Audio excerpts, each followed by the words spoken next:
भारत की पुरानी कहानियों में भगवान विष्णु की महिमा के अनेक किस्से हैं।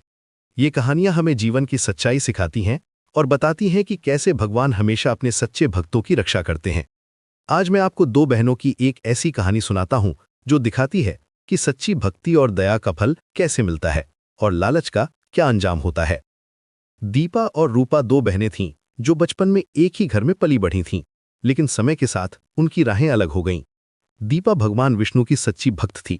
वो रोज सुबह उठकर पूजा करती, व्रत रखती और हमेशा दूसरों की मदद के लिए तैयार रहती थी। उसका दिल इतना साफ था कि वो किसी को भूखा नहीं देख सकती थी। उसका पति मनोहर एक मजदूर था जो दिन भर मेहनत करके घर का खर्च चलाता था।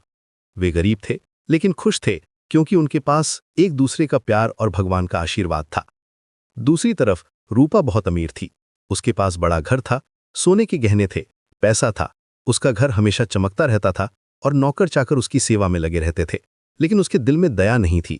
वो अपनी संपत्ति को देखकर घमंड करती थी और गरीबों को हीन नजर से देखती थी। एक दिन मनोहर काम पर जाते समय गिर गया और उसका पैर बुरी तरह टूट गया।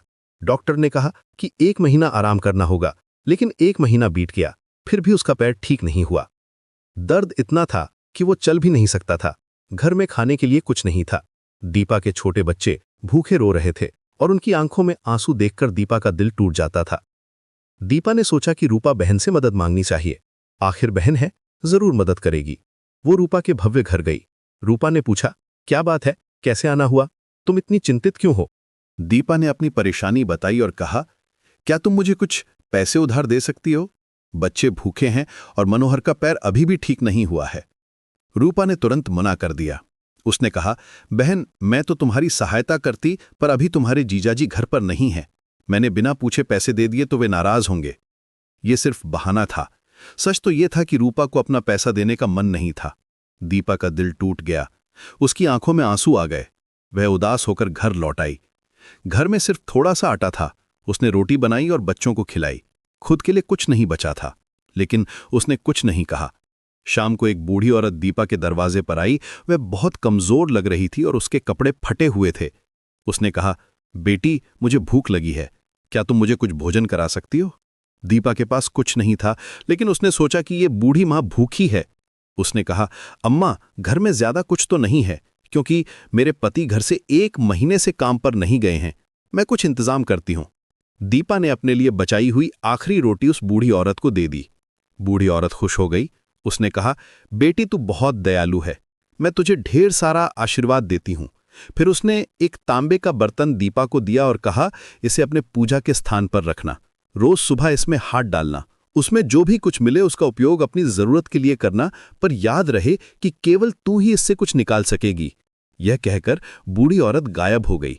दीपा हैरान रह गई। उसने बर्तन को पूजा घर में रख दिया और मन में भगवान विष्णु का धन्यवाद किया। अगली सुबह दीपा ने पूजा के बाद बर्तन में हाथ डाला। उसे चमकते हुए सोने के सिक्के मिले। वो खुशी से चिल्ला उठी। मनोहर भी दौड़कर आया। जब उसने सोने के सिक्के देखे तो वो भी हैरान हो गया और अचानक उसका पैर भी ठीक हो गया, जैसे कोई जादू हो गया हो। दीपा समझ गई कि यह भगवान विष्णु का चमत्कार है। उसने भगवान का धन्यवाद किया। अब उनके घर में खुशहाली आ गई। दीपा ने गरीबों की मदद करना शुरू कर दिया और अपनी खुशी दूसरों के साथ बांटी। जब रूपा को पता चला कि दीपा अमीर हो गई है तो वह जलने लगी। उसने दीपा से पूछा कि यह सब कैसे हुआ। दीपा ने सारी बात बताई और चेतावनी दी कि केवल वही इस बर्तन का उपयोग कर सकती है। लेकिन रूपा का लालच जाग गया। उसके मन में बुरे विचार आने लगे। एक दिन जब दीपा बाहर गई थी, रूपा ने चुपके से बर्तन में हाथ डाला। तुरंत उसका हाथ जल गया। वह दर्द से चिल्लाने लगी। अचानक वहां एक तेज रोशनी आई और भगवान विष्णु प्रकट हुए। उन्होंने कहा, लालच के कारण तुम्हारा ये हाल हुआ है। मैंने तो पहले दीपा को सावधान कर दिया था, पर तुमने उसकी बात नहीं मानी।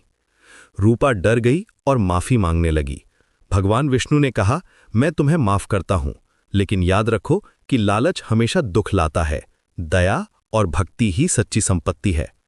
भगवान ने रूपा का हाथ ठीक कर दिया। रूपा को अपनी गलती का एहसास हुआ। उसने भी भगवान विष्णु की भक्ति शुरू कर दी।